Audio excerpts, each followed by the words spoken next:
Hello दोस्तों, finance books Hindi channel में आप सभी का बहुत बहुत स्वागत है। आज हम लोग अभिषेक कुमार इनकी द रिचेस्ट इंजीनियर इस बुक की समरी देखने वाले हैं। ये एक बेहतरीन बुक है जिसमें पर्सनल फाइनेंस के रूल एक स्टोरी के रूप में बताए हैं। इसे पढ़ते हुए आपको जरूर मजा आएगा। तो चलिए देखते हैं वो पॉइंट्स जो मुझे इस बुक में बहुत अच्छे लगे। अगर आपको भी ये पॉइंट्स अच्छे लगते हैं तो ये बुक जरूर पढ़ें। इस बुक का लिंक आपको नीचे डिस्क्रिप्शन सेक्शन में मिल जाएगा। पहला पॉइंट है, it's not about how much money you make, it's about how much you keep. ये कोट रॉबर्ट कियोसाकी के रिच डैड पुअर डैड इस बुक से लिया हुआ है। हम लोग हमेशा ये सोचते रहते हैं कि हमारे पास पैसा कम है। जब हमारे पास पैसा आ जाएगा तो हमारे सारे प्रॉब्लम सॉल्व हो जाएंगे। लेकिन दोस्तों, ये एक बहुत बड़ी गलती साबित हो सकती है। अगर आप ठीक से सोचोगे तो आपको पता चलेगा कि जब हम लोग काम करना शुरू करते हैं तब हमारी इनकम कम होती है, फिर भी हम लोग उसमें गुजारा कर लेते हैं। और जो पैसे बच जाते हैं वो पैसे होटल्स, मूवीज या घूमने में खर्च कर देते हैं।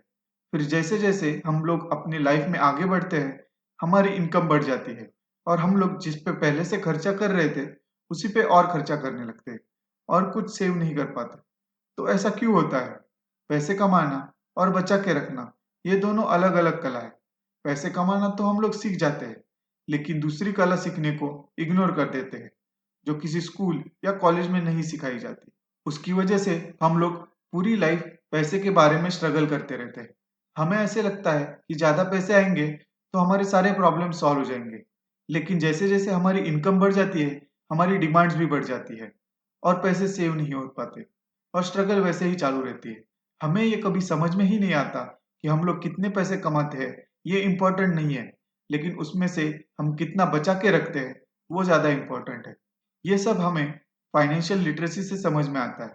दोस्तों, अगर हमें भी अमीर बनना है तो हमें ये ज़रूर सीखना चाहिए। अगला पॉइंट है, स्पेंड टाइम मैनेजिंग मनी। दोस्तों, अगर आप सोचोगे कि हमारी सैलरी कहाँ खर्च हो जाती है तो हमें ये पता चलेगा कि हम अपनी सैलरी जाने या अनजाने में इन 3 कैटेगरीज में खर्च करते हैं: इन्वेस्टमेंट, एक्सपेंस और एंजॉयमेंट। हम लोग जाने या अनजाने में ये तीनों कैटेगरीज में खर्चा करते हैं, लेकिन अमीर लोग सोच समझ के इन तीनों कैटेगरीज में इनकम को डिवाइड करते हैं और उतना ही पैसा उस कैटेगरी में खर्च करते हैं। अमीर लोग अपना टाइम इस पर स्पेंड करते हैं कि उनके इनकम का कितना पैसा कौन से टाइप में खर्चा होना चाहिए। हम लोग सोचते हैं कि हमारे पास इतना पैसा ही नहीं है कि हमें मैनेज करने की ज़रूरत पड़े। हमारे पास जब ज़्यादा पैसा आने लगेगा तब हम उसे मैनेज करने लगेंगे। लेकिन सच बात तो ये है, जब तक हम लोग पैसे को मैनेज करना नहीं सीखेंगे तब तक हमारे पास पैसा ही नहीं आएगा। अगला पॉइंट है, पे योरसेल्फ फर्स्ट।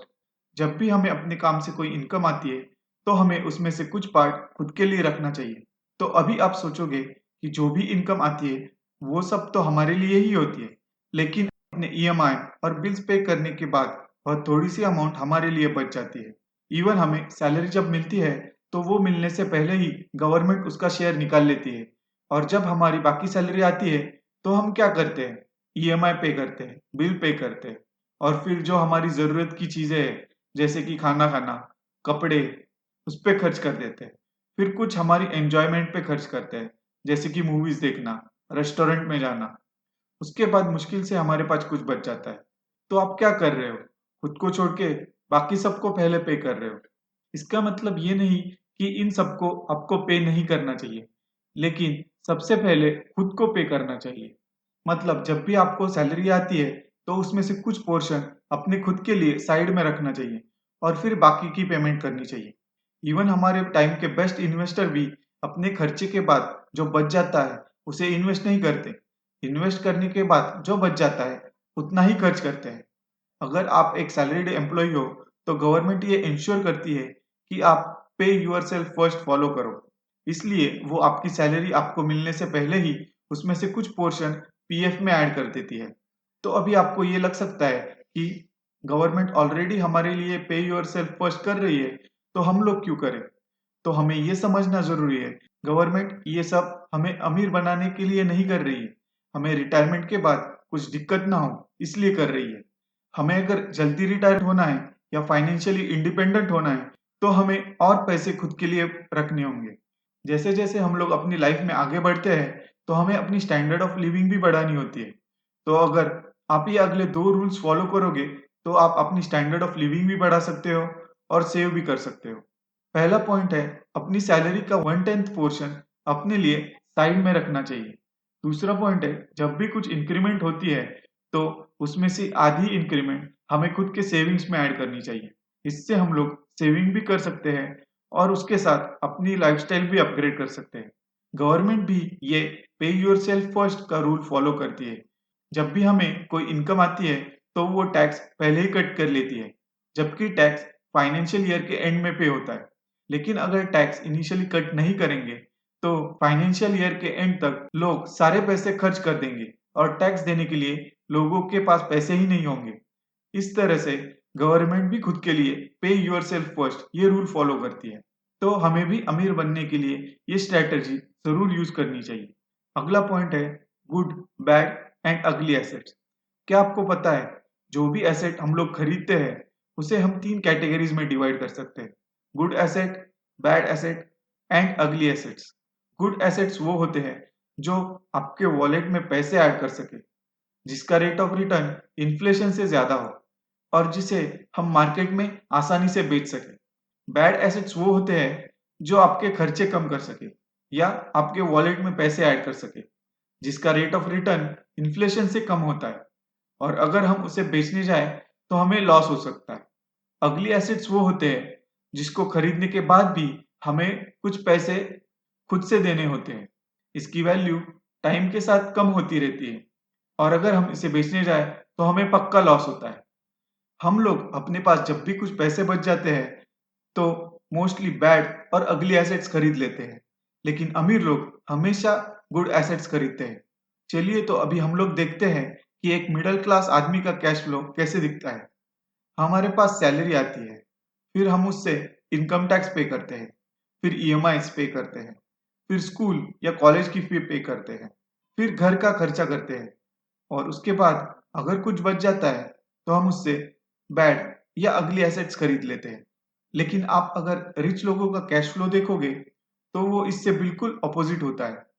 जैसे ही उनके पास सैलरी आती है वो इनकम टैक्स पे करते हैं और उसके तुरंत बाद गुड एसेट्स खरीद लेते हैं और जो भी बाकी पैसा बच जाता है उससे वो बाकी खर्चा निकाल लेते हैं।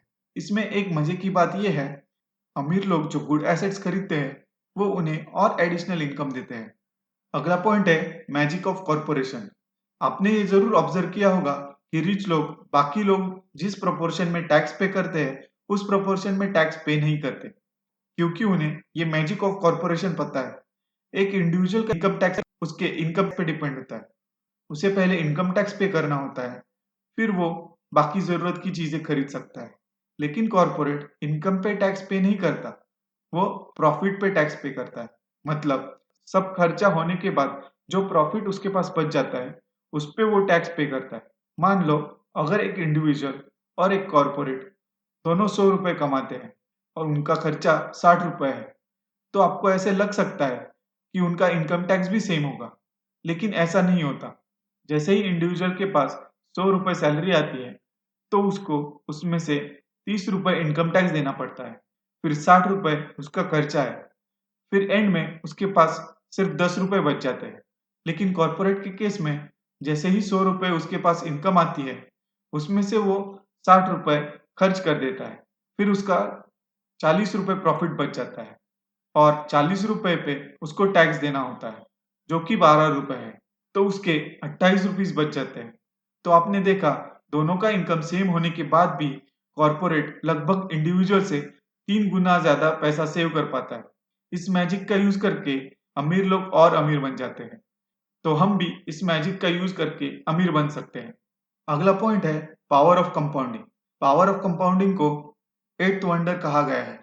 जिसको ये समझ में आ गया वो इससे बहुत पैसे कमा सकता है। तो चलिए पावर ऑफ कंपाउंडिंग को कुछ एग्जाम्पल से समझते हैं। मान लो अजय एक 30 साल का आदमी है और वो हर वीकेंड मूवी देखने बाहर जाता है और डिनर करके आता है, जिसकी कॉस्ट अराउंड 2000 रुपए है। अगर वो हर वीकेंड मूवी जाने की बजाय अल्टरनेट वीकेंड जाने लगे तो उसकी स्टैंडर्ड ऑफ लिविंग में तो कुछ फर्क नहीं पड़ेगा, लेकिन वो पैसे कंपाउंड होके एक ह्यूज अमाउंट बन सकती है। तो अगर हम लोग ये कंसिडर करें कि वो 35 साल में रिटायर होने वाला है और 10% रिटर्न कमाएगा, तो आपको क्या लगता है वो अमाउंट कितनी हो सकती है? अजय हर महीने 4,000 रुपये सेव करता है, मतलब साल के वो 48,000 सेव कर लेगा। और ऐसे वो 35 साल सेव करेगा तो वो लगभग 17 लाख रुपए सेव कर लेगा। तो आपको क्या लगता है उसका फाइनल अमाउंट कितना होगा? 30 लाख? 35 लाख? नहीं, वो अमाउंट 1.5 करोड़ बन जाएगी। तो देखा आपने, पावर ऑफ कंपाउंडिंग की वजह से एक छोटी सी अमाउंट कंपाउंड होते होते लॉन्ग टर्म में एक बहुत बड़ी अमाउंट क्रिएट करके दे सकती है। आपने लोगों को ये बोलते जरूर सुना होगा, अभी तो हम लोग यंग है, हमें सेविंग या रिटायरमेंट प्लानिंग करने की क्या जरूरत है। ये लोग ये नहीं सोचते कि जब कम उम्र में हमारी लायबिलिटीज कम होती है तब हम सेव नहीं कर पाएंगे, तो आगे बढ़ने के बाद जब हमारी लायबिलिटीज बढ़ जाएंगी तो कैसे सेव कर पाएंगे। वो लोग अगर ये नेक्स्ट एग्जाम्पल देखेंगे तो उनका डिसीजन जरूर चेंज कर देंगे। इस एग्जाम्पल में 3 लोग हैं, विनय, राहुल और प्रेम। तीनों अलग अलग टाइम पे इन्वेस्टिंग शुरू करते हैं और हर साल 60,000 रुपए इन्वेस्ट करके 10% का रिटर्न कमाते हैं। विनय 26 ईयर्स की एज में इन्वेस्टिंग स्टार्ट करता है और वो नेक्स्ट 5 साल 60,000 रुपीज इन्वेस्ट करता है, तो वो 5 साल में 3 लाख रुपए इन्वेस्ट कर लेता है। राहुल 31 ईयर की एज में इन्वेस्टिंग स्टार्ट करता है और वो नेक्स्ट 8 साल इन्वेस्ट करता है, तो वो 5 साल में लगभग 5 लाख रुपए इन्वेस्ट कर लेता है। प्रेम 39 ईयर्स की एज में इन्वेस्टिंग स्टार्ट करता है और नेक्स्ट 27 साल इन्वेस्ट करता है, तो वो 27 साल में लगभग 16 लाख रुपए इन्वेस्ट करता है। चलिए देखते हैं 60 साल की उम्र तक इनके पास कितना पैसा होगा। विनय के पास 3 लाख इन्वेस्ट करने के बाद 1 करोड़ 10 लाख रुपए बन जाएंगे। राहुल के पास 5 लाख इन्वेस्ट करने के बाद 94 लाख रुपीज बन जाएंगे। प्रेम के पास 16 लाख इन्वेस्ट करने के बाद 64 लाख रुपीज बन जाएंगे। तो ये देख के आपको पता चल गया होगा कि जल्दी इन्वेस्टमेंट स्टार्ट करने के फायदे बहुत है। विनय ने सिर्फ 5 साल इन्वेस्ट करने के बाद भी उसकी अमाउंट प्रेम से ज्यादा है, जिसने 27 साल इन्वेस्ट किया है।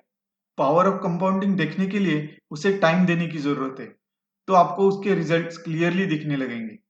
तो जितनी जल्दी इन्वेस्टिंग स्टार्ट करोगे तो उतना ज्यादा पावर ऑफ कंपाउंडिंग हम लोगों को फायदा करके दे सकता है। तो ये थे वो पॉइंट्स जो द रिचेस्ट इंजीनियर बुक से मुझे पसंद आए। अगर इस वीडियो में दिए रूल्स फॉलो करके आप भी अमीर बनना चाहते हैं और स्टॉक्स या म्यूचुअल फंड में इन्वेस्ट करना चाहते हैं, तो डिस्क्रिप्शन में दिए हुए लिंक पे क्लिक करके आप फ्री में डीमैट अकाउंट ओपन कर सकते हो। अगर आपको ये वीडियो पसंद आया तो लाइक, शेयर और सब्सक्राइब जरूर करें। ये वीडियो आपको कैसा लगा ये कमेंट सेक्शन में जरूर बताइए। अगर आप चाहते हो कि मैं किसी बुक की समरी बनाऊं तो कमेंट में जरूर बताइए। तो इस वीडियो में इतना ही। Bye bye.